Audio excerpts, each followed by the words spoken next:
Si no, si les parece, entramos a nuestro plato fuerte del día de hoy. Muchas gracias, Héctor, por esta noticia y tenernos al día. Yo Encantado. quisiera... ah, buen día, bienvenido. Yo quisiera presentarles a Bernardo Cremades, que sé que muchos de ustedes lo conocen muy bien por su actividad en el mundo del arbitraje. Bernardo Cremades, hay mucho que puede decirse de él, sobre él, y yo quisiera solo que sepan que es una persona que se egresó, que es licenciado en Derecho y diplomado en Relaciones Internacionales por la Universidad Pontificia de Comillas, tiene un LLM por NYU, un certificado avanzado de negocios en New York University Pollack Center for Law and Business, pero sobre todo es una persona que está extremadamente activo como colibrí internacional en muchos casos, en muchas partes del mundo, sobre todo como abogado de parte. Entiendo, Bernardo, tú me corregirás, que ese es tu núcleo duro. No me extrañaría que haya sido designado árbitro en casos en distintas partes y casos importantes por tu perfil, pero es una persona que tiene una luz muy propia, y esto es importante decirlo porque, como dijo el padre de Michael Douglas, decía, es más difícil salir adelante cuando uno es hijo de un gran actor, él se refería a actuación, que una persona normal. Y yo creo que Bernardo Cremades Jr. tiene esa reputación. Es una persona que tiene una luz muy propia, una reputación ganada en la trinchera como abogado de parte, y el día de hoy ha aceptado la invitación de la Comisión de Arbitraje de la Barra Mexicana Colegio de Abogados para platicarnos de uno de sus casos prominentes mundiales. Entonces, gracias, Bernardo, por estar con nosotros.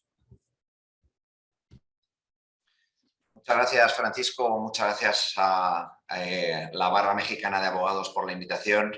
Es un placer nuevamente estar aquí. Creo que es la segunda vez que vengo a hablar con ustedes y siempre es un placer, pero siempre es un placer hablar con México, ¿no? Porque parte de mi familia está ahí, mi hijo es mexicano y bueno, pues la verdad es que tengo mucho cariño a México y a toda su gente, ¿no?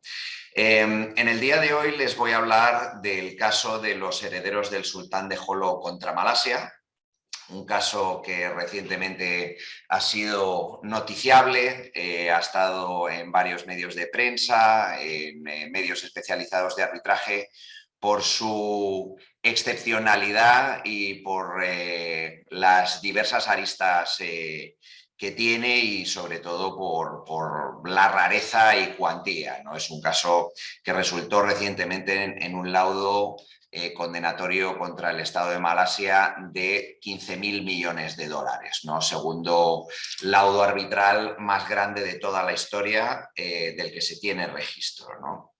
Entonces, por diversas cuestiones que ahora veremos, históricas sobre todo, es un caso que la verdad tiene gran interés. El caso, la verdad es que es fascinante, podríamos estar hablando toda la tarde, pero voy a ceñirme a los 40, 60 minutos que me sugirió Francisco, sin perjuicio de que luego, pues encantado de responder a todas las preguntas que vayan surgiendo y en la medida de lo posible, pues que esto sea un conversatorio y también pues estaré muy interesado en saber los comentarios y opiniones de la gente que está hoy escuchando, que seguro que muchos de ellos son mucho más inteligentes y tienen muchos más méritos que yo, de los que ha hablado Francisco. Entonces, este caso nos llegó a nosotros en el año 2017 a través de mi coabogado en toda esta película, nunca mejor dicho, que es Paul Cohen, un barrister británico afincado en Estados Unidos, que había escuchado de esta disputa en algunos libros de historia y, bueno, algunos artículos de prensa y nos consultó sobre la posibilidad de nombrar un árbitro. Como ahora verán, nuestra reacción inicial fue de sorpresa y lo primero que hicimos es, bueno, pues hacer una búsqueda por internet para verificar que se trataba de algo real y no era el típico caso de las cartas nigerianas, ¿no? Decíamos de broma aquí en el despacho. Ello sin perjuicio de que, por supuesto, mi padre conocía a Paul desde hacía muchos años de cuando Paul era parte del equipo del fallecido Arthur Marriott, que como muchos recordarán era uno de los grandes prebostes del arbitraje, ¿no? Entonces, inicialmente empezamos a analizar el caso, vimos que tenía mérito, que había registros por internet, había libros escritos sobre esta controversia y muchos artículos académicos. Mandamos incluso a asociados junior a la National Library de Londres, a la Biblioteca Nacional Española, a la Biblioteca del Tribunal Supremo Español y al Archivo de Indias. Entonces, la verdad es que fue bastantes meses, incluso años, de análisis, de revisión de la historia, porque ahora, como veremos, se trata de un arbitraje que sale de un contrato firmado en el año 1878, es decir, hace más de 140 años, ¿no? Este contrato fue firmado, como digo, en el año 1878 entre el sultán de Joló, que era un territorio, un sultanato que estaba ubicado en ese momento en el virreinato del Mindanao, que en ese momento era parte del Imperio Español. Como arrendador y como arrendatario eran dos individuos, dos personas físicas, y eran los señores Alfred Dent y Gustavus von Overbeck, que era el cónsul de Austria, del Imperio Austrohúngaro, en Hong Kong.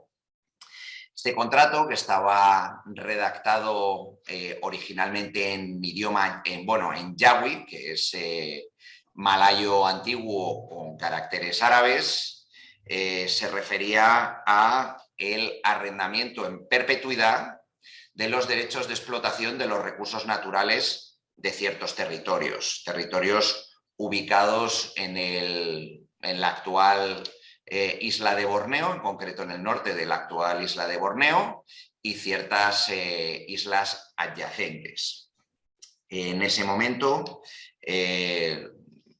los recursos naturales que había en esos territorios eran básicamente nidos de gaviota y perlas, cultivo de perlas, por lo cual el sultán obtenía 5.000 pesos filipinos, que era la moneda de curso legal en ese momento, en esos territorios, por la explotación anual de esos recursos naturales.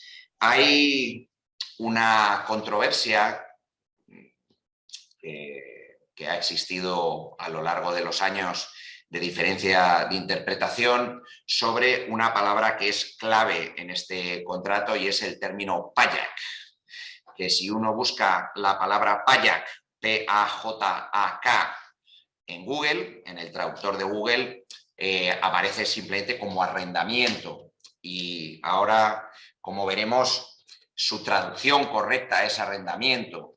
Sin embargo, desde hace décadas, Malasia, como demandado, se ha empeñado en interpretar esto como una cesión. Bueno, la realidad es que metiendo la palabra payak o payakan en el traductor de Google es suficiente para revelar que esto se trata de un arrendamiento, ¿no? De hecho, hay varias traducciones de este contrato. Tenemos una primera traducción que fue hecha en el año 1878, por tanto contemporánea, por dos traductores oficiales del Reino de España, esto es Alejo Álvarez y Pedro Ortueste, que definen esto como un contrato de arrendo, ¿no? Y incluyen una cláusula de resolución de controversias que ahora veremos, donde no queda ninguna duda de que esto se trata de un arbitraje o lo que entonces podría entenderse como un arbitraje o el sometimiento a un tercero neutral de la disputa. Tenemos una segunda traducción también contemporánea hecha por William Treacher, que era el cónsul general de Reino Unido en Borneo, también del año 1878, y que fue una de las personas que intervino de alguna manera para acercar posiciones entre el sultán y los dos arrendatarios originales. Ambos hablan de someter la disputa al juicio de un tercero, que ahora veremos.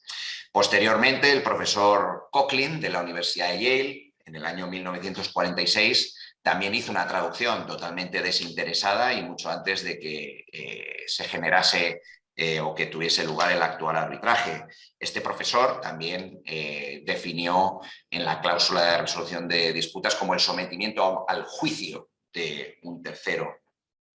Posteriormente, más reciente, en el contexto del inicio de este arbitraje, los profesores Annabel Tegalo, que es la curadora principal de la British Library, y el profesor Ernst Kratz, Ulrich Kratz, que es uno de los principales expertos del mundo en malayo antiguo, ambos han definido el contrato como un arrendamiento y además traducen la cláusula de resolución de controversias como un sometimiento al juicio de un tercero. Por lo tanto, estas cuatro traducciones todas coinciden en que se somete cualquier controversia al juicio de un tercero. La única traducción contemporánea, que ha sido la presentada por Malasia en el contexto de los procedimientos judiciales, que define esto como otra cosa y no como el sometimiento a un juicio, sino como una especie de mediación o el sometimiento a la consideración, es la traducción también hecha recientemente por la doctora Noor Sahila Mansor, que es una profesora de español radicada en Malasia. Es decir, no es ni profesora de malayo antiguo, ni es experta en lenguas antiguas malayas. Es como si yo, abogado de lengua española, que he estudiado en Estados Unidos, me dicen que tengo que analizar un texto de español antiguo. Pues obviamente no sería la persona más indicada, ¿no? Sino que tendría que ser una persona que ha estudiado el español antiguo. Por supuesto que lo podría entender, pero no sería experto y habría palabras que obviamente no estaría tan familiarizado con ellas. Este contrato de arrendamiento de los derechos de explotación iba aparejado con una carta de patente donde el sultán le dio una serie de prerrogativas a los arrendatarios, de acuñar moneda, de dirigir ejércitos y de alguna manera impartir justicia. Se les daban los títulos nobiliarios de Datu y Raja. Bueno, Raja le sonará a alguno de las películas, los Raja de los territorios, ¿no? de Indochina. Pues bien, este contrato contenía la cláusula siguiente, que es la que se ha definido como de resolución de controversias, que decía: si acaso en lo sucesivo hubiera controversia por nuestro contrato entre nuestros sucesores, así como los del barón Overbeck o de la compañía en los extremos que abraza este contrato, se someterá al juicio del cónsul general en Borneo. Es decir, las partes estaban removiendo cualquier controversia de los jueces locales y estaban sometiéndolo al juicio de un tercero. En ese momento, cuando se firmó este contrato, en las leyes españolas, recordemos que esto era parte del Imperio Español en ese momento, el Código de Comercio y las leyes procesales hablaban de juicios arbitrales y jueces arbitradores. Entonces, era natural que un contrato de estas características y su traducción utilizase la palabra juicio. Pues bien, este contrato fue actualizado unos años más tarde. Bueno, este contrato, como dije hace un momento, establecía 5.000 pesos filipinos, bueno, decía pesos, pero nosotros entendimos, y Malasia no lo ha disputado, que eran, bueno, pues la moneda de curso legal en ese momento, que eran los pesos filipinos. 5.000 al año, que era el equivalente a lo que obtenía el sultán por explotar estos dos recursos naturales. En el año 1903, es decir, unos años más tarde, las partes firman una adenda, una aclaración al contrato, donde se aclara que ciertas islas adyacentes al norte de Borneo están incluidas en el contrato y se actualiza el precio con carácter retroactivo a 5.300 pesos anuales. El contrato ha sido cumplido por ambas partes hasta el año 2013, es decir, durante 145 años. Los arrendatarios originales, es decir, Alfred Dent y Gustavo von Overbeck, este último cedió su posición a los hermanos Dent, que a su vez constituyeron en 1881 la North Borneo Trading Company, que continuó pagando anualmente el arrendamiento. Esto era una Chartered Company, algo parecido a la East India Trading Company, eran unas compañías con una patente de la corona inglesa que además de poder obtener licencia para conducir acuerdos comerciales o explotar territorios, tenían cierta protección y prerrogativas de la corona inglesa. Posteriormente, en el año 1846, esta compañía entró en quiebra y la posición contractual la asumió la corona inglesa, quien siguió pagando anualmente los 5.000 pesos malayos. En el año, filipinos. En el año 1963, los territorios se independizan del Reino Unido y pasan a la Federación Malaya, que en ese momento cambia su nombre por Malasia, la actual Malasia, y conforman los estados de Sabah y Sarawak. Malasia continúa pagando el precio anual hasta el año 2013. Este precio anual no se actualizaba conforme al IPC, por lo tanto seguía siendo el precio original, que al cambio actual son unos $1.500. $1.500 anuales que Malasia siguió pagando hasta el año 2013, ¿no? Por el otro lado, el sultán original murió y hubo diversos sucesores hasta que en el año 1936 muere el último sultán sin descendencia. En ese momento, la corona inglesa y el gobierno de Estados Unidos, que eran los que se repartían los territorios, la corona inglesa estaba en Borneo y Estados Unidos, tras el desastre de Anual, empezó a gobernar en Filipinas, decidieron continuar reconociendo la autoridad del sultán, pero le despojaron de sus poderes políticos. Sin embargo, tanto la corona inglesa como luego Malasia continuaron pagando el arrendamiento anual. En el año 1939, al haber muerto el último sultán sin descendencia, el subgobernador de Borneo del Norte y además juez decano, el señor Charles McCaskey, emitió una sentencia en un procedimiento de sucesión para determinar quiénes eran los herederos del sultán, es decir, quiénes eran los que tenían derecho a seguir recibiendo el precio anual del contrato. En este juicio en los tribunales locales de Sabah no estaba en discusión si debía seguir pagándose el arrendamiento o no, y ni siquiera la North Borneo Trading Company fue parte de ese procedimiento. Era simplemente un procedimiento del tipo interpleader, que llaman los anglosajones, es decir, determinar, una vez fallecido el sultán, quién continuaría recibiendo los pagos anuales, pero de ninguna manera los herederos renunciaron a seguir obteniendo esa protección bajo la cláusula original del contrato, ¿no?, de resolución de controversias. Esta sentencia declaró 9 herederos, de los cuales pues, los actuales demandantes son descendientes de esos 9 herederos. Aunque Malasia ahora en algunas notas de prensa diga los supuestos herederos, lo cierto es que los cheques que ha emitido Malasia hasta el año 2013 son nominativos e incluso en el año 2012 envió un burofax, un fax la embajada de Malasia en Filipinas al abogado de los demandantes identificándolos con nombre y apellidos. Entonces no hay ninguna disputa y así tampoco lo ha hecho valer Malasia en los procedimientos que ahora veremos en cuanto a si hay duda de si son los legítimos herederos o no.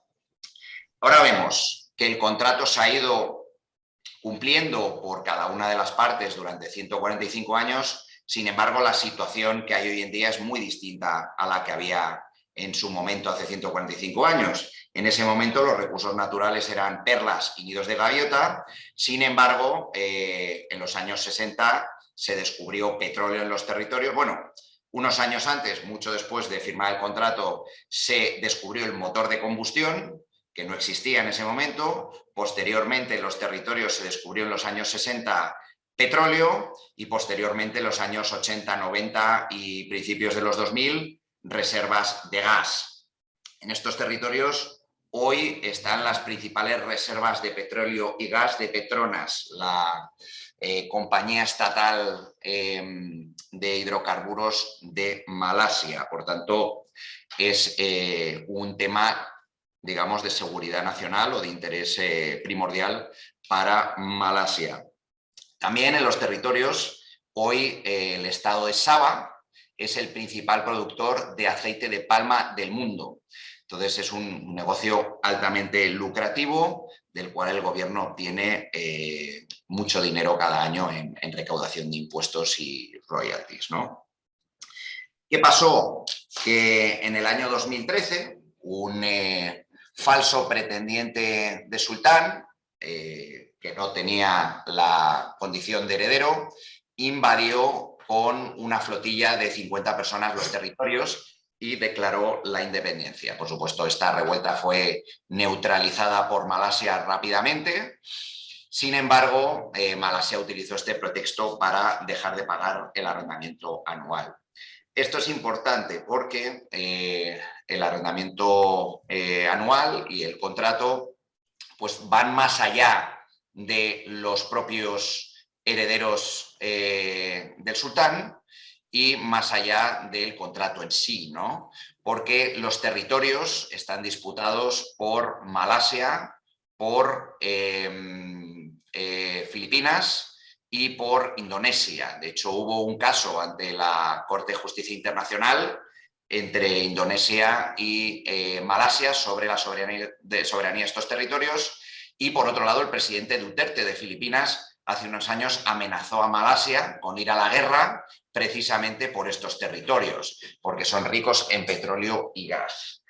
Sin embargo, aquí los herederos en ningún caso están cuestionando quién es el soberano de los territorios. Lo que están cuestionando, ahora veremos, es los derechos de explotación de unos recursos naturales, independientemente de quién es el soberano de los territorios. Yo puedo tener un piso aquí en Madrid, en suelo español, el soberano es el Estado español, pero mi piso es mío y yo lo puedo subarrendar a quien me dé la gana. Pues bien, con esta introducción del contrato y un poco su background, los herederos, a la vista de que había recursos naturales, empezaron a intentar renegociar el contrato, incluso solicitar su terminación desde los años 80 y 90. Y cuando en el año 2013 Malasia dejó de pagar, pues empezaron a buscar alternativas para poder obtener remedio legal, ¿no? Primero acudieron al Foreign Service inglés para que el Foreign Service inglés determinase quién debía fungir como cónsul general de Borneo del Reino Unido, ¿no? Cónsul general del Reino Unido en Borneo, porque esa figura obviamente había dejado de existir. El Foreign Service contestó muy diplomáticamente diciendo que no tenía interés en meterse en esta controversia y que se fuesen a buscar remedio a otro lado, ¿no? Entonces, ahí fue cuando Paul nos contactó a nosotros y nosotros analizamos el contrato, la situación, y vimos que había puntos de conexión con España. Primero, el contrato había sido firmado en territorio español en 1898. Una de las partes, es decir, el sultán, era súbdito español. Los territorios en ese momento objeto del contrato eran parte del Imperio Español y el contrato se ejecutó, es decir, el pago se ejecutó en suelo español hasta el año 1898, que mediante el Protocolo de Madrid España renunció soberanía a estos territorios. Con esto en mente y además argumentando un foro de necesidad, es decir, que ni los tribunales malayos, ni los filipinos, ni los ingleses eran pertinentes para resolver esta controversia, sobre todo por el componente político que ello implicaba, un juez español estaba en mucha mejor posición para resolver el nombramiento de árbitro, que los otros tribunales no iban o era presumible que no lo iban a hacer de una manera justa. Así las cosas, el 3 de noviembre de 2017 nosotros enviamos una carta al embajador de Malasia en España anunciando que teníamos la intención de solicitar el nombramiento judicial de árbitro. La embajada de Malasia simplemente nos ignoró. Por tanto, en enero de 2018 presentamos una demanda de nombramiento de árbitro ante el Tribunal de Justicia de la Comunidad de Madrid. Como es preceptivo, el Ministerio de Asuntos Exteriores emitió un informe no vinculante diciendo que evidentemente había una cláusula arbitral. El Ministerio en su informe dice que es obvio que hay una cláusula arbitral y que, por tanto, conforme al artículo 16 de la Ley de Inmunidades Soberanas Españolas, pues no puede argumentar Malasia una inmunidad de jurisdicción, porque una de las excepciones a inmunidad de jurisdicción es que haya una cláusula arbitral. Lo mismo pasa en muchas otras jurisdicciones, como por ejemplo en Estados Unidos en el Foreign Sovereign Immunities Act. El juzgado, a través del Ministerio de Asuntos Exteriores, notificó la demanda de nombramiento de árbitro a la Embajada de Malasia en España. Esto es importante.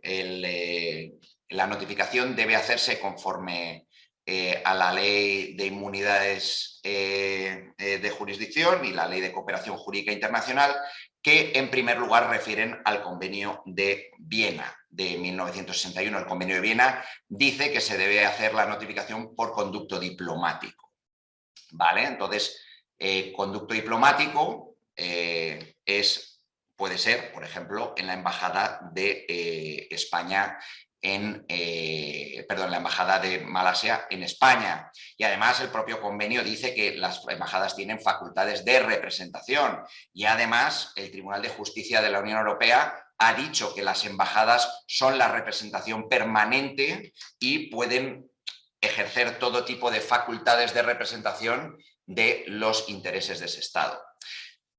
Esto es importante porque luego Malasia vino a decir que la notificación tenía que haber sido hecha a través de la Embajada de España en Malasia y de ahí al Ministerio de Asuntos Exteriores de Malasia.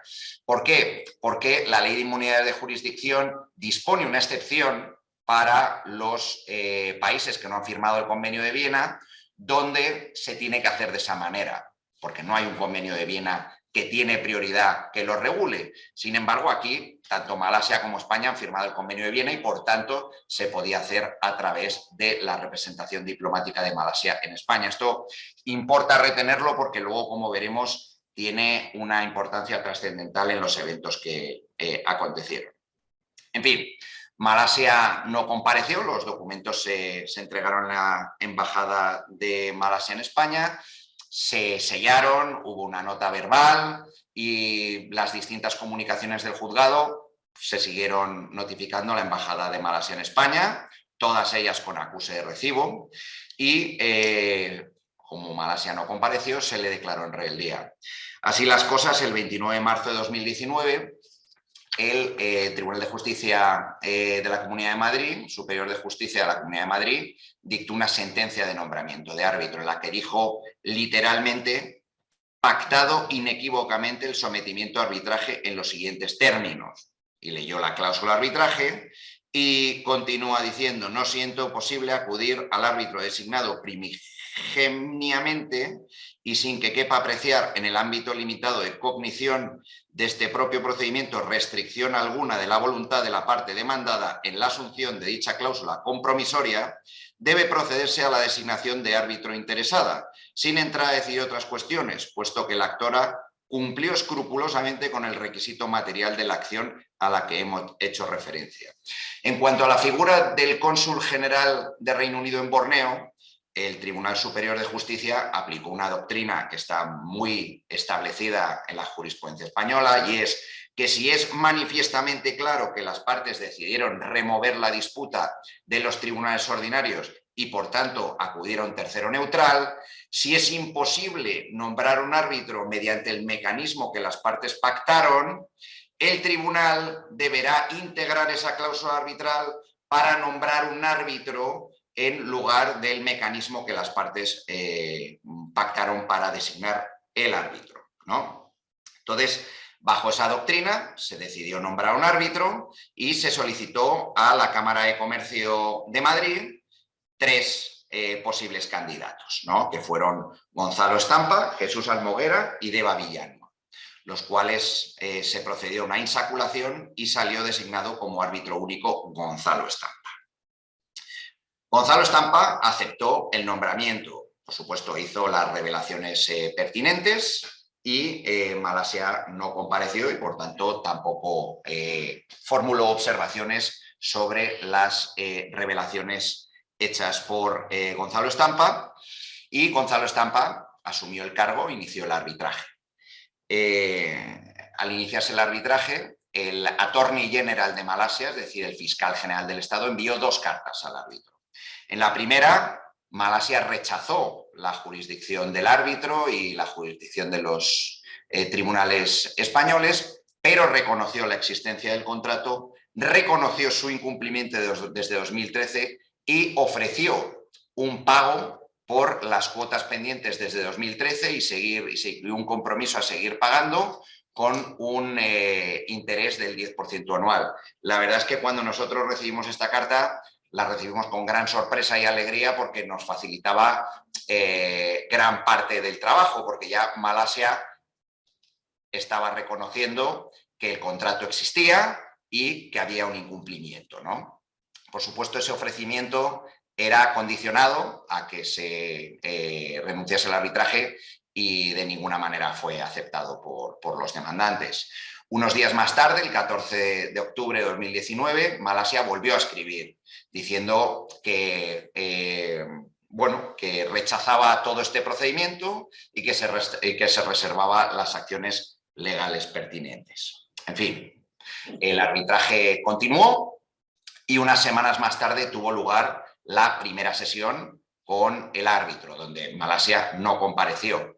Eso fue en un hotel aquí en Madrid, donde se grabó por vídeo. A Malasia se le mandaron varias notificaciones para comparecer. En lugar de comparecer, no compareció y por la tarde ese día yo recibí un email de los abogados de Malasia anticipando que se iban a personar el arbitraje, y ese mismo día, si no recuerdo mal, o al día siguiente, se personaron abogados de Herbert Smith en representación de Malasia en el arbitraje.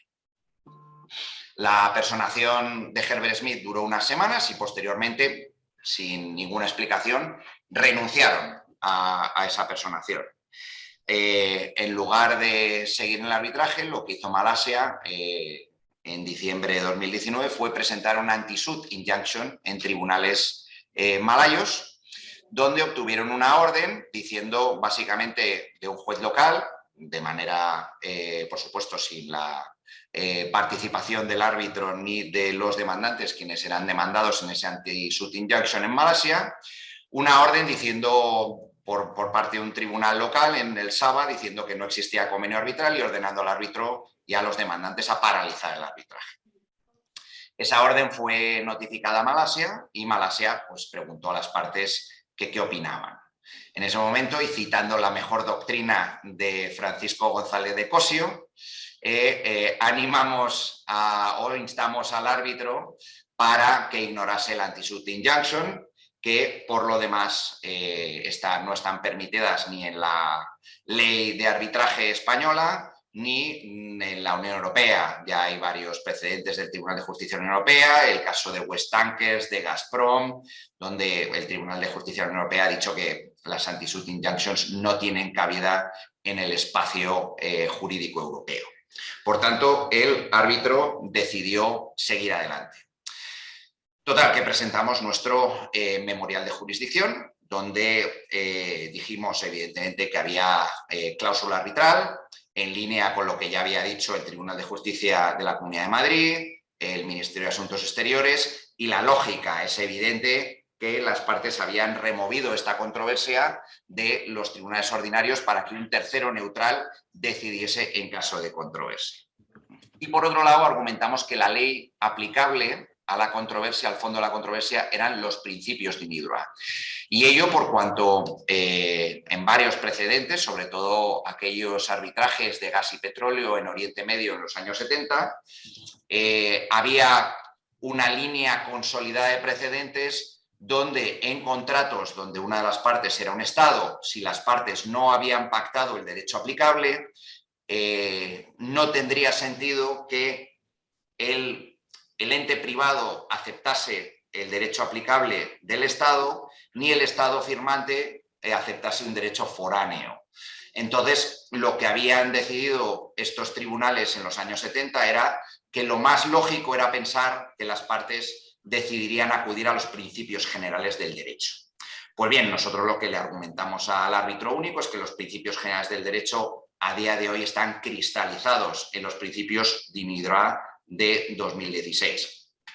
Además, la ley de arbitraje española permite a los árbitros aplicar un derecho que no sea necesariamente un derecho estatal, que puede ser pues, principios generales del derecho o la lex mercatoria o algún tipo de principios codificados que no sean derecho estatal de ningún sitio. El árbitro dictó el 25 de mayo de 2020 un laudo de jurisdicción donde reconoció que tenía jurisdicción, que la cláusula de arbitraje era válida y que el derecho aplicable era los principios de Nidra. Es importante retener la fecha del 25 de mayo de 2020 porque aquí, como veremos, las fechas tienen una relevancia en la secuencia de hechos.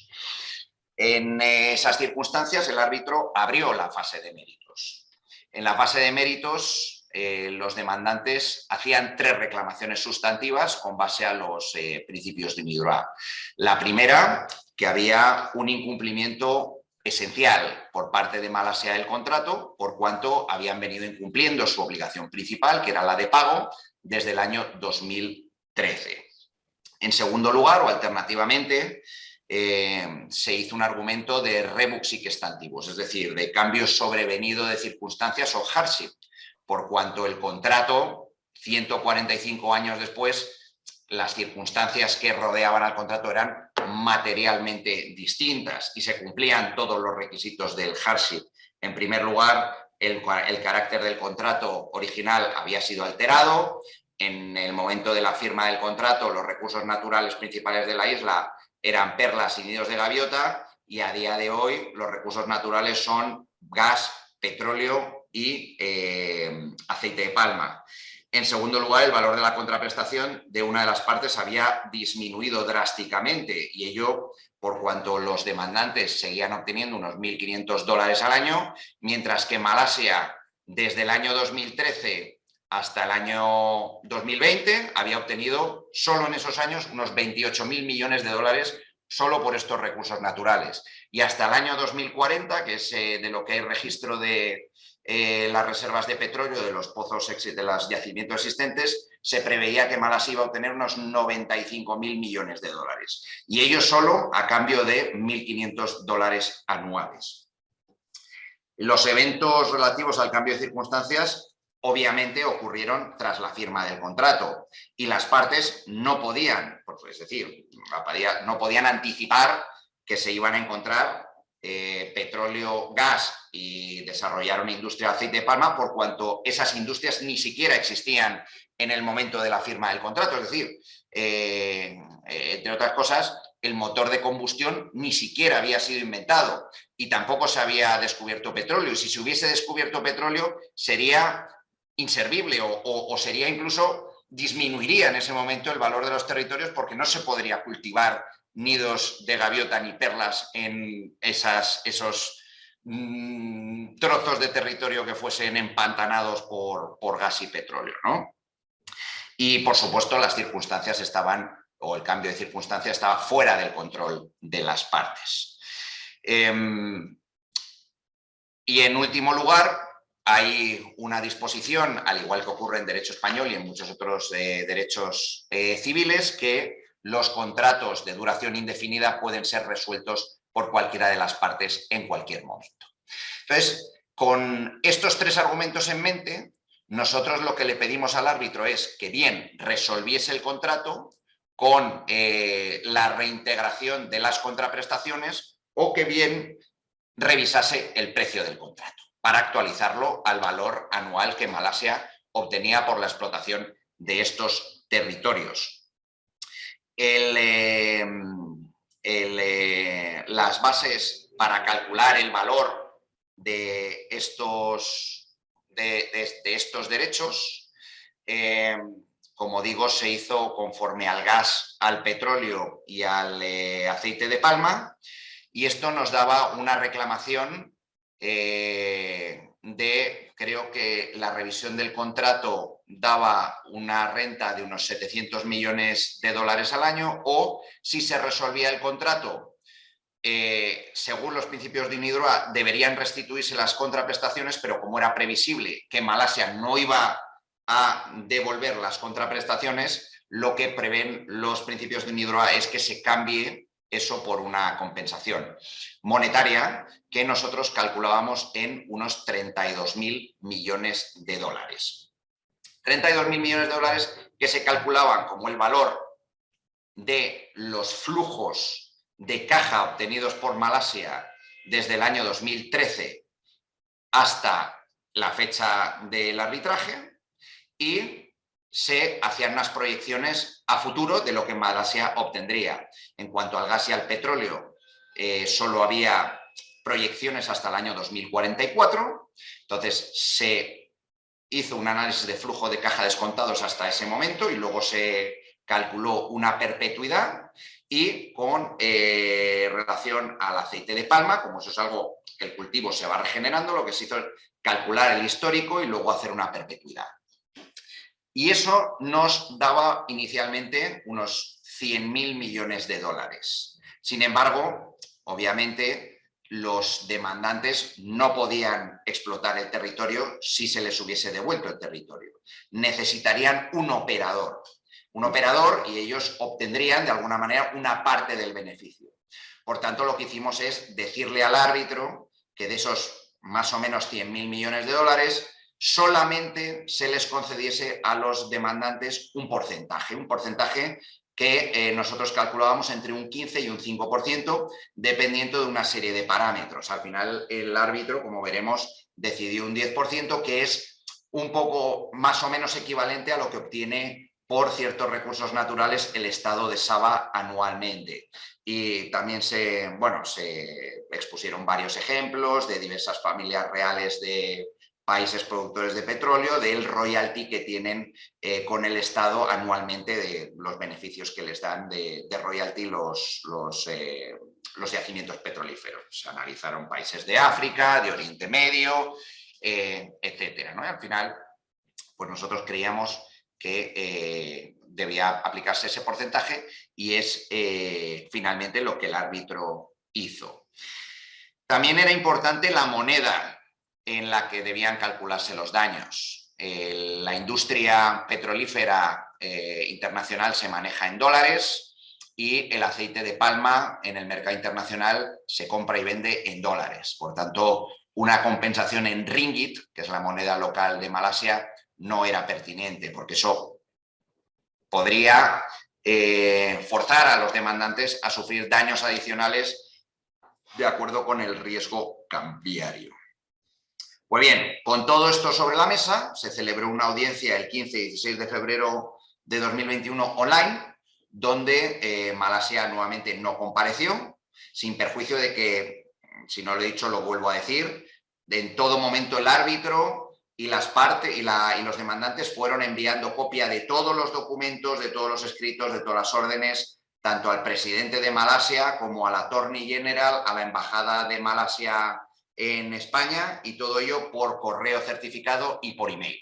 Entonces fueron recibiendo copia de todo, de todas las actuaciones. Tras la audiencia, el 26 de marzo de 2021, el árbitro cerró la instrucción y quedó el arbitraje pendiente de emisión de laudo. Y eso en cuanto al arbitraje, y me voy a retrotraer. Aquí estábamos el 26 de marzo de 2021, y entonces me vuelvo al 7 de julio de 2020. En lugar de comparecer en el arbitraje, el 7 de julio de 2020, Malasia formó una petición ante el Tribunal de Justicia, Superior de Justicia de Madrid, para que le entreguen el expediente de nombramiento de árbitro. En ese momento, pues la verdad es que nos sorprendió, porque Malasia había recibido copia de todo ese expediente porque había estado puntualmente notificada en la embajada, y luego en el propio arbitraje también se presentaron copia de todo el expediente de nombramiento de árbitro que habían recibido en las distintas instituciones. Nos sorprendió, pero bueno, nosotros no nos opusimos a que le diesen copia del expediente. El 8 de febrero de 2021, unos meses más tarde, el Tribunal Superior de Justicia de la Comunidad de Madrid le entrega el expediente a Malasia. Entonces, en España hay una figura que es el incidente de nulidad de actuaciones, y es cuando una parte descubre que ha sufrido una indefensión, puede formular una nulidad de actuaciones, incluyendo de sentencias firmes. El plazo para formular ese incidente de nulidad de actuaciones son 20 días desde que una parte tiene conocimiento o debería tener conocimiento de las circunstancias que han motivado la indefensión. Entonces, Malasia presentó un incidente de nulidad de actuaciones diciendo que se le había causado una indefensión a la hora del nombramiento de árbitro, porque se había notificado la demanda de nombramiento de árbitro y la sentencia de nombramiento de árbitro en la embajada de Malasia en España, en lugar de haberlo hecho a través de la embajada de España en Kuala Lumpur. Naturalmente, la petición no tenía ningún asidero jurídico, por cuanto Malasia había recibido todas las comunicaciones, por lo tanto tenía conocimiento de todo lo que había ido sucediendo, del expediente íntegro que se había presentado en el arbitraje y que había recibido en las distintas instituciones y además en la embajada. En segundo lugar, el Attorney General había presentado 2 cartas al árbitro reconociendo la existencia del arbitraje. Herbert Smith se había personado en el propio arbitraje, y Uría Menéndez en el año 2019, es decir, varios meses antes, había emitido un informe analizando precisamente la notificación de la petición de nombramiento de árbitro, por lo cual nosotros dijimos que era imposible decir que había tenido conocimiento hacía 20 días, y además el segundo requisito es que la indefensión debe ser real, y hay doctrina muy establecida del Tribunal Constitucional diciendo que una rebeldía estratégica, y si una persona tiene conocimiento de una notificación, aunque haya sido irregular, pero le ha llegado noticia de esa circunstancia, tiene la obligación de comparecer para impugnar la notificación, pero que no puede quedarse tranquilo, hacer una rebeldía estratégica y luego presentar un incidente de nulidad de actuaciones. Pues bien, a pesar de ello, y para nuestra sorpresa, el Tribunal de Justicia, Superior de Justicia de Madrid, solicitó al Ministerio, admitió a trámite la petición de nulidad de actuaciones, pidió al Ministerio de Asuntos Exteriores un informe urgente de cómo debía ser la notificación a Malasia, informe urgente que el Ministerio de Asuntos Exteriores devolvió en 17 horas, sorprendentemente, para aquellos que nos encontramos en latitudes latinoamericanas del funcionamiento de las instituciones públicas.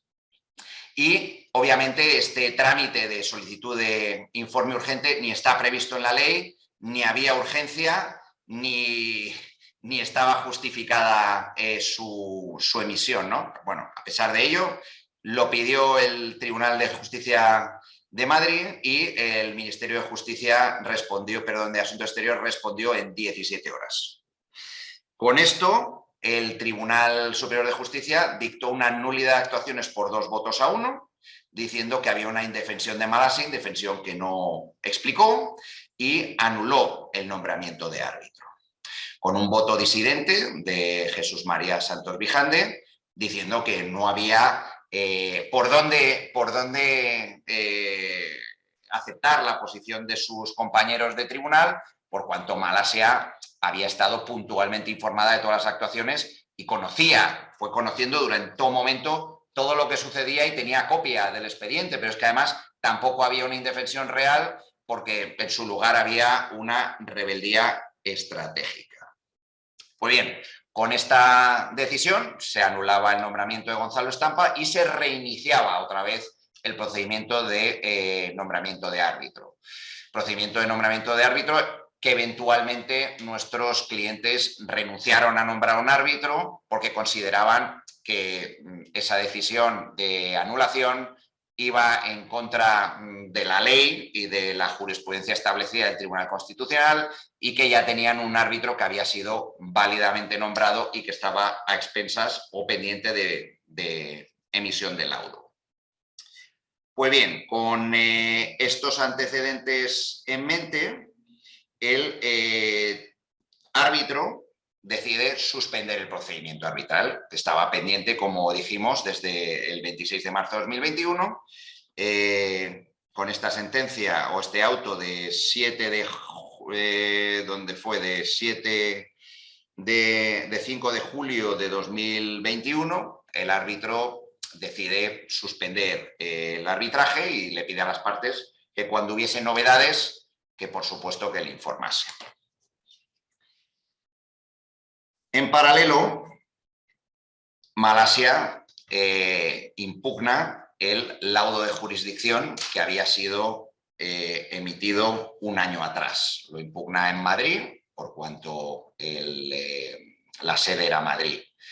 Nosotros, como representantes de los demandantes, nos opusimos y eventualmente se fijó una audiencia que fue suspendida porque el tribunal, o más bien el letrado de la Administración de Justicia, en una diligencia de ordenación, dijo que como había sido anulado el nombramiento de árbitro, había una carencia sobrevenida de objeto y que, por tanto, se archivaban las actuaciones.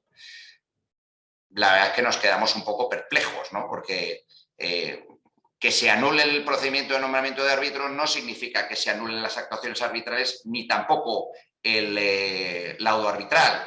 De hecho, la única manera de anular un laudo es mediante la acción de nulidad prevista en la ley de arbitraje. Entonces, nosotros no compartíamos esa interpretación, pero la verdad es que nosotros decidimos no impugnar ni recurrir esa decisión, por cuanto lo que implicaba es que se archivaba el procedimiento y a día de hoy ningún tribunal de ninguna parte del mundo ha anulado el laudo de jurisdicción. Por lo tanto, el laudo de jurisdicción sigue teniendo plenos efectos, porque ningún tribunal ha declarado su nulidad.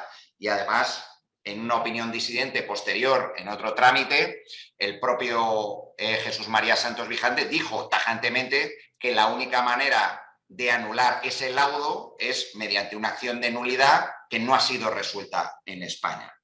Pues bien, en ese momento teníamos que reinventarnos porque el arbitraje estaba parado, el nombramiento de árbitro se reiniciaba, pero teníamos un laudo que había sido dictado válidamente, ¿no? Fuimos con el laudo a Francia y obtuvimos el exequatur del laudo en Francia. Ese laudo empezó en ese momento a desplegar plenos efectos en Francia, así que fuimos de vuelta al árbitro y le dijimos: mire, señor árbitro, por un lado, aquí tenemos un laudo que despliega plenos efectos en Francia porque ha sido reconocido su exequatur, y por otro lado están ocurriendo ciertas hostilidades frente a este arbitraje en el Tribunal Superior de Justicia de la Comunidad de Madrid. En primer lugar, se dictó la sentencia de anulación del nombramiento de árbitro en unas circunstancias que creemos que conllevan una animadversión frente a este arbitraje. Y en segundo lugar, el letrado de la Administración de Justicia, que no es un magistrado, empezó a enviarle cartas y comunicaciones al árbitro instándole para que parase el procedimiento. Prerrogativas que de ninguna manera tiene bajo la ley procesal española. Entonces dijimos, aquí hay cierta animadversión contra este arbitraje y por otro lado usted tiene un laudo reconocido en Francia.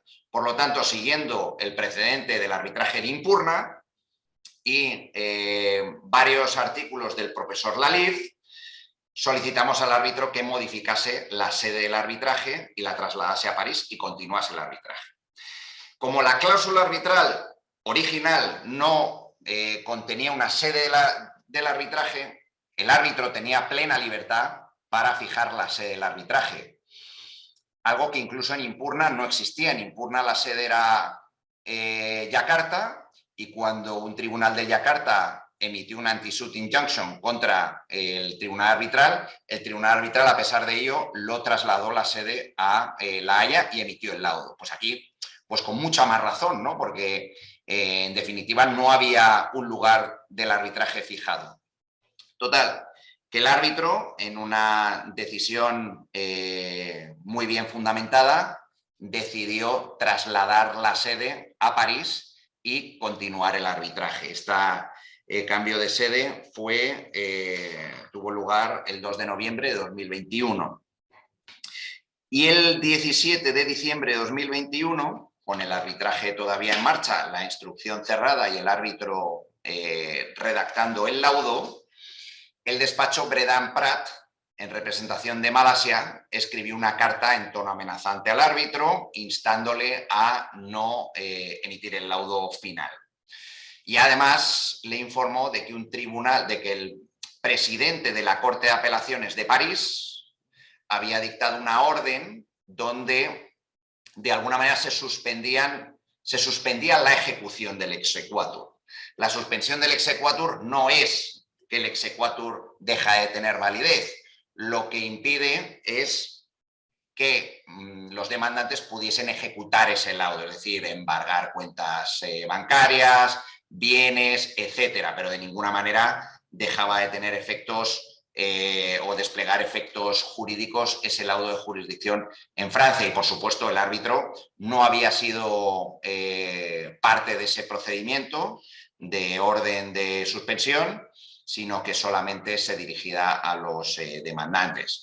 Por tanto, el árbitro decidió, también en una decisión muy bien fundamentada y acorde a derecho, continuar el arbitraje y emitir el laudo final.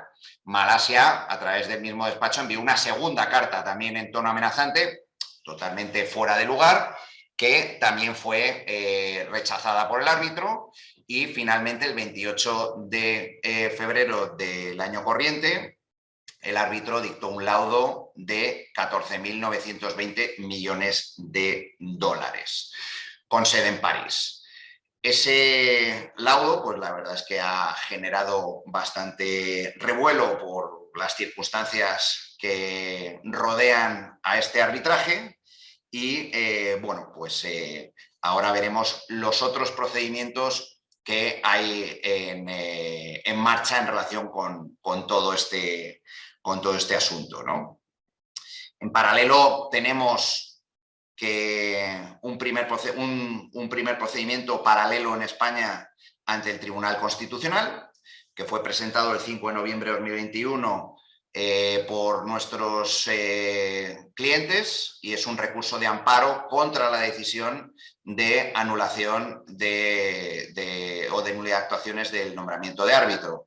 Recurso de amparo ante el Tribunal Constitucional, que se encuentra pendiente de admisión a trámite. Y nosotros creemos que es importante que el Tribunal Constitucional se pronuncie y revoque una sentencia que no es ajustada a derecho, porque si no se permitiría de alguna manera que cualquier demandado que decida no tomar parte en un procedimiento porque no ha sido formalmente notificado, aunque tenga constancia de la existencia del procedimiento, decida cuando le venga en gana entrar otra vez al juego y poder intentar la anulación de decisiones judiciales firmes, lo que creemos que genera una evidente inseguridad jurídica y además viola flagrantemente el derecho a la tutela judicial efectiva y debido proceso. Además, el Tribunal Constitucional en los últimos tiempos ha emitido varias sentencias muy importantes, incluyendo la del caso Larios, donde refleja que el Tribunal Español ha tomado un interés en que España se convierta en una sede de primer nivel para arbitrajes internacionales. Y aquí era obvio que si las cosas se hubiesen hecho de manera ajustada a derecho, el laudo se hubiese dictado en España y España no hubiese perdido la oportunidad para haber sido sede del arbitraje donde se ha emitido el segundo laudo más grande de toda la historia a la que se tiene registro. Sin embargo, las cosas ocurrieron de otra manera y España perdió esa oportunidad. En fin, bueno, veremos qué dice el Tribunal Constitucional, pero lo cierto es que nosotros consideramos que es fundamental que el Tribunal Constitucional nuevamente entre en defensa del arbitraje en España y que España se convierta en una sede mundial de arbitrajes internacionales. Por otro lado, tenemos un procedimiento exequatur en España donde Malasia ha intentado reconocer aquella decisión del anti-suit injunction. Sin embargo, bueno, pues nosotros nos opusimos y esa decisión en un juzgado de primera instancia sigue pendiente desde hace varios meses y lo normal y lo lógico es que se deniegue el exequatur por cuanto los anti-suit injunctions están prohibidos en el ámbito jurídico de la Unión Europea. Malasia también inició una denuncia contra el árbitro, denunció al árbitro ante el fiscal general del Estado y el fiscal general del Estado inició a su vez una denuncia ante los juzgados de lo penal y actualmente se está investigando al árbitro. Entendemos que por usurpación de funciones y por desobediencia. La verdad es que nosotros pensamos que no tiene ningún mérito estas acusaciones. La verdad es que es una lástima, ¿no?, que se persiga a los árbitros con querellas penales sin ningún fundamento y lo lógico es que se archiven las actuaciones. Entendemos que está en una fase muy preliminar la investigación. Aquí en España el juez de instrucción es el que investiga con el apoyo del fiscal, pero la investigación la conduce el juez de instrucción. Y lo normal es que tras una investigación, o lo que debería ser normal es que tras una investigación preliminar el juez de instrucción archive la querella presentada por la Fiscalía a instancias del embajador de Malasia en España. Obviamente, si el embajador de un Estado soberano le presenta una denuncia ante la Fiscalía, aunque sea por cortesía internacional y para no generar un incidente diplomático, la Fiscalía presente a su vez una denuncia ante los juzgados y que sea el juez, ¿no?, un tercero que tiene independencia de la administración del gobierno y de las administraciones públicas, que tenga una decisión y que sea él el que archive el procedimiento, ¿no? Y sería lo lógico, pero bueno, nosotros no somos parte de ese procedimiento penal. Pero consideramos que el árbitro, por supuesto, ha actuado escrupulosamente y de manera ajustada a derecho en todo momento. Y si Malasia no está de acuerdo con el resultado del arbitraje, lo que tiene que hacer es impugnar el laudo, que es precisamente lo que está haciendo y es lo que prevé la ley, que si una parte no está de acuerdo con un laudo, tiene total derecho a solicitar o instar un recurso de anulación. Es como si yo, por ejemplo, voy por la calle y emito un laudo contra el Banco BBVA. Pues si no tengo jurisdicción, pues ese laudo será impugnado y si el demandante lo ejecuta y ese laudo no es válido, pues es posible que le condenen en costas, pero ahí no hay ningún delito tipificado penalmente. Y bueno, esos son los procedimientos que hay en España y en Francia, pues ahora mismo Malasia está apelando la orden original de exequatur del laudo de jurisdicción y ha anticipado que se ha personado ya en un juzgado francés anticipando que va a impugnar el laudo de méritos. Pero bueno, todavía está en plazo para impugnarlo y para solicitar el recurso de nulidad y si ya lo ha anticipado, previsiblemente presentará dicho recurso. Entonces, eso es en resumidas cuentas y en el plazo de una hora de qué se trata uno de los casos más fascinantes y de mayor cuantía que por lo menos yo me he encontrado en mi carrera profesional. Una vez alguien dijo que alguien del equipo de abogados de Malasia, que me dijo informalmente tomando un café, me dijo harían falta 2 vidas profesionales para toparse con un caso de estas características. Y bueno, dicho esto, pues encantado de responder a las cuestiones que hubiere y encantado de escuchar los comentarios que tengan los colegas y, por supuesto, muchos de ellos más inteligentes y más preparados que yo. Muchas gracias. Gracias, Bernardo. Qué caso tan más fascinante, tan más enredado, tan más... Debe haber sido una rueda de la fortuna en tu vida, no solo profesional, sino personal. Estoy seguro que hay muchas preguntas, yo tengo varias, pero me detengo y le doy la palabra a nuestros amigos presentes. Veo mucho experto en arbitraje, veo a Gerardo Lozano, a Jorge Ogarrio, Paola, Julieta, que por cierto, Bernardo, debes saber que la mesa directiva está conformada por Julieta Ovalle, por Paola Aldrete y por Alejandro Flores Patiño. La invitación que te hicimos es de parte no solo de la barra, sino de esta mesa directiva. Adelante, quien tenga preguntas.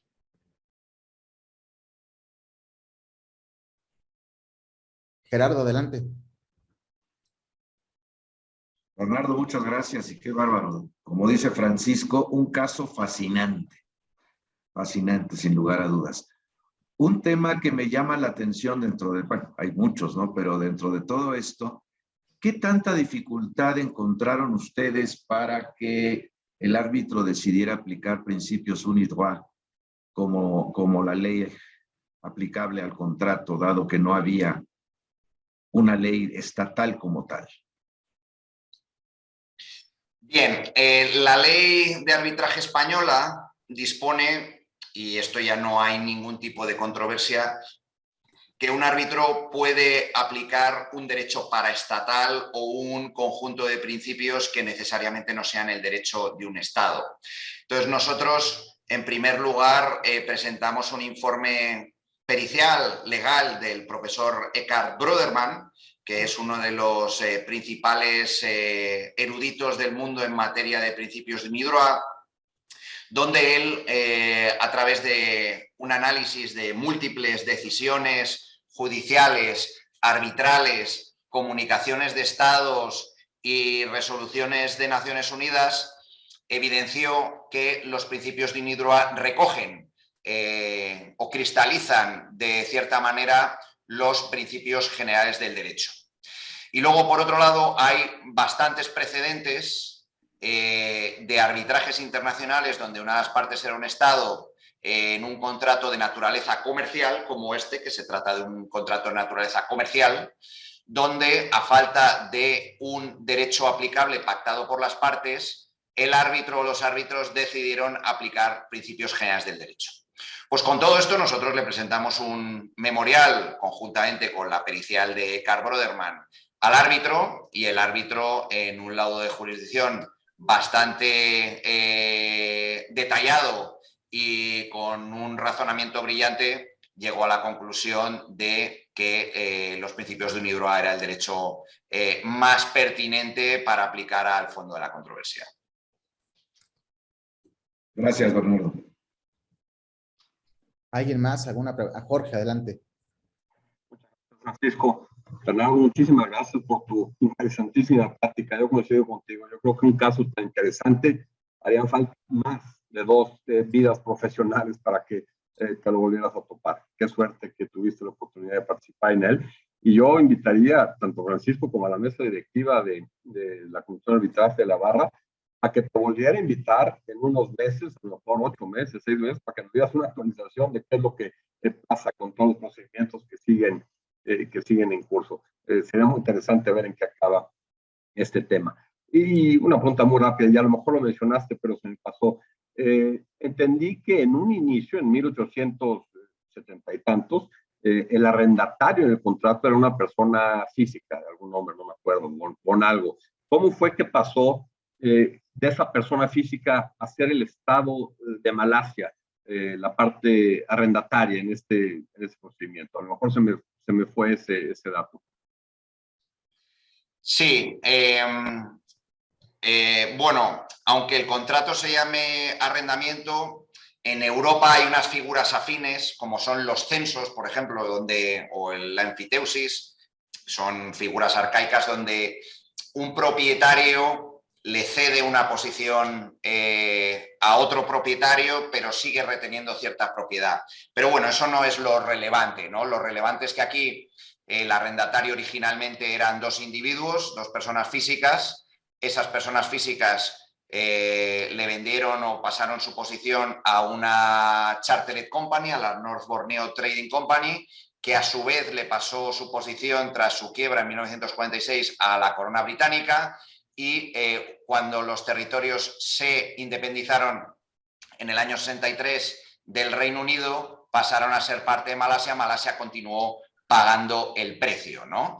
Independientemente de lo que sea que tenga cada una de las partes, lo cierto es que a día de hoy Malasia es soberano de los territorios, porque el contrato va por una cuerda y la soberanía va por otra, y Malasia es soberano de los territorios por los cuales ha venido pagando una renta, por los cuales, en los cuales hay unos derechos de explotación de recursos naturales, por los cuales ha venido pagando un canon o una cantidad anual desde el año 1963. Por lo tanto, si ambas partes han cumplido el contrato durante 50 años, todos los años, pues no hay ninguna duda de que el arrendamiento de los derechos de de explotación de esos recursos naturales subsisten. Y aquí es importante remarcar, para que no haya ninguna duda, la disputa es de naturaleza comercial. Aquí los demandantes de ninguna manera están impugnando o intentando violar la soberanía de Malasia. El objeto único de la controversia es económico, es decir, el valor de los derechos de explotación de unos recursos naturales. Ni más ni menos. No se discute quién es el soberano de los territorios, que no hay ninguna duda de que es Malasia. Julieta. Muchas gracias. Bernardo, muchísimas gracias por aceptar la invitación y por esta extraordinaria presentación. Debe ser muy emocionante tener un caso en el que el documento base debe estar escrito con manuscrita, con una letra bellísima. Es como un caso derecho Indiana Jones, está increíble. Mi interés se centró en muchos puntos, pero uno de ellos es el cambio de la sede. Que si bien el tribunal arbitral tiene facultades para fijar la sede cuando las partes no lo han hecho, yo por lo menos no lo he visto en la práctica, el cambio de sede durante el curso del arbitraje. ¿Cómo fue que se fundamentó esta decisión? Sí, bueno, más que arbitraje Indiana Jones, lo que creo que es seguro es que eventualmente veremos la película, porque desde luego es materia de película o por lo menos de una miniserie de Netflix. Bromas aparte, aquí se juntaban varias cuestiones. La primera es que el contrato no fijaba una sede, es decir, las partes no habían pactado previamente una sede, por lo tanto el árbitro tenía plenas facultades para decidir sobre la sede, y la ley de arbitraje, tanto española como la francesa, permite al árbitro en esas circunstancias tener poder pleno para decidir dónde es la sede, ¿no? Eso por un lado. En segundo lugar, había un laudo de jurisdicción que tenía plenos efectos legales en Francia, porque había sido objeto de un exequatur, por lo tanto desplegaba plenos efectos legales en Francia, y el árbitro gozaba de un instrumento, un título ejecutivo, como es un laudo arbitral, que tenía plenos efectos legales en Francia. Y en tercer lugar, había una serie de circunstancias, llamémoslas con cierta animadversión por parte de un tribunal judicial español, que había anulado un nombramiento en manifiesta contrariedad de la ley y de la jurisprudencia. Obviamente es la decisión del tribunal y cuenta con un voto particular donde se describe por qué esa decisión no es ajustada a derecho, y nosotros creemos que es de obligada lectura ese voto particular del magistrado Santos Vijande, y por supuesto será importante de cara a que el Tribunal Constitucional, si lo tiene a bien, admita a trámite el recurso de amparo y tome en consideración las cuestiones argumentadas por el magistrado Santos Vijande en su voto particular. Y luego también tenemos las diversas comunicaciones que envió el letrado de la Administración de Justicia, que no tiene facultades para ello, instando al árbitro a parar el arbitraje. Con todo este cóctel, de alguna manera, se solicitó al árbitro que cambiase la sede, y el árbitro pues resolvió que, habida cuenta de las circunstancias inusuales y hostiles, de alguna manera, en España, y habiendo un laudo donde le reconocía plenos poderes como árbitro en Francia, sin haber restricción al respecto, podía trasladar la sede y continuar el arbitraje, decisión que desde luego es ejemplar y será estudiada a fondo en las diversas facultades y ámbitos académicos, porque desde luego es ejemplar. ¿Alguien más? ¿Alguna otra pregunta? Bernardo, quedan 4 minutos para acabar la sesión, y de tantos temas, Julieta me robó el que más me interesaba, que es el de la modificación de la sede. Creo que tu caso en esto es fácil, tú me corregirás, porque como la decisión, como no había sede, le correspondía ya sea al tribunal o, en su caso, si hubiera habido institución arbitral, decidir sobre la sede y puede cambiarla. Creo que eso es algo fácil de mantener. Si las partes hubieran establecido la sede, modificarla creo que es un tema, y me gustaría conocer tu opinión, como pasó en Gimporna contra Indonesia. Modificarlo es un paso en verdad muy delicado que pone en entredicho toda la validez del laudo, a menos que tú me corrijas. Seguramente tú has ponderado mucho sobre este tema y me gustaría, si es que es posible, conocer tu opinión. Y segunda cuestión, cuando se hizo dijiste, la palabra que utilizaste es una decisión muy razonada de cuando se modificó. ¿Es posible sucintamente conocer por qué fue muy razonada? ¿Qué razonó? Bien, la situación del cambio de sede en este caso, como dices, era más sencilla porque las partes no habían pactado una sede del arbitraje y el árbitro tenía mayor poder de decisión o discrecionalidad al respecto. Sin embargo, en el caso de Impurna, las partes sí habían pactado que la sede fuese en Indonesia. Y cuando un tribunal local indonesio dictó un anti-suit injunction, los árbitros razonaron que las partes habían decidido que había que acudir al arbitraje. Entonces, a pesar de que hubiesen decidido sobre una sede, si esa sede, por diversas circunstancias, frustrase las expectativas de las partes para acudir a un arbitraje, los árbitros, en su poder de conducir el arbitraje como estimen más oportuno, pueden cambiar la sede del arbitraje. Y eso es lo que sucedió en Impurna, donde trasladaron la sede a La Haya.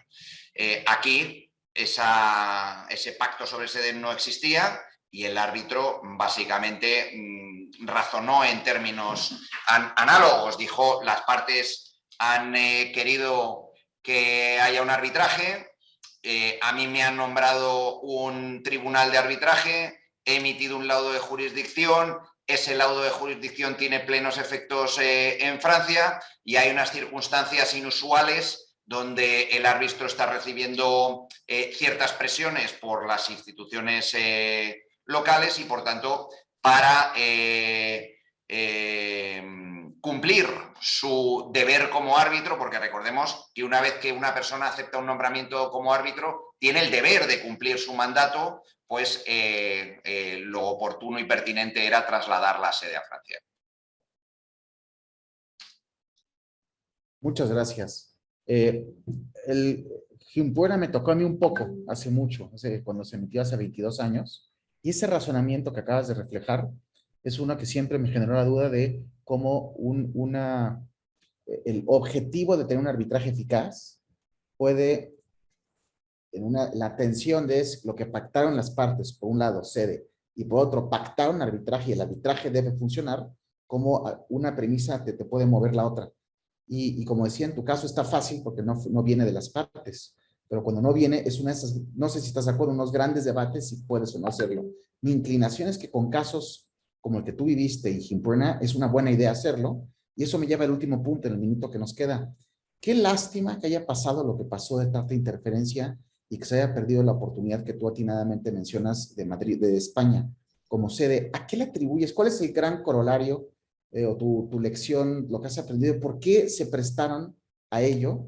Que por cierto puede ser motivo de otra plática, porque últimamente, en los últimos, tú me corregirás, 2 años y medio, los tribunales de legalidad en España han emitido muchas decisiones incorrectas de arbitraje que el Tribunal Constitucional ha corregido muy inteligentemente. ¿Por qué estará pasando esto? Bueno, te voy a responder de otra manera. Esperemos que el Tribunal Constitucional entre de nuevo en defensa del arbitraje y corrija los errores cometidos por los tribunales inferiores, que lo que hacen es empañar de alguna manera España como sede que debería ser, por muchos motivos, de los arbitrajes internacionales más importantes de habla hispana. Veo que Jorge, ya debemos concluir, pero Jorge levantó la mano. No sé si puedes algo breve, Jorge. Le robo 30 segundos, Bernardo, y a lo mejor es una pregunta incómoda fuera de lugar, pero me gustaría preguntarte si en este caso los costos del arbitraje están siendo pagados por los herederos del sultán, o si existe un financiador tercero. Así como tú mencionaste que este es el caso soñado para un abogado, yo creo que este es el caso soñado para un third party funder. A lo mejor un sí o no, me da curiosidad. Me remito a los artículos de prensa al respecto. Okay. Pues es una magnífica manera de concluir la sesión con las últimas 2 respuestas. Bernardo, muchas gracias por acercarte a México como lo hiciste, por contarnos este caso que me gusta, como lo dijo tu colega, tomaría 2 vidas para enfrentarse a algo así. Y de nuevo, pues gracias a nombre de todos los presentes, de la mesa directiva y de la Barra Mexicana Colegio de Abogados, muchas gracias por tu extraordinaria plática. Muchas gracias por vuestra invitación a todos y de verdad que siempre es un placer charlar con compañeros de México. Que estén muy bien. Adiós a todos. Hasta luego.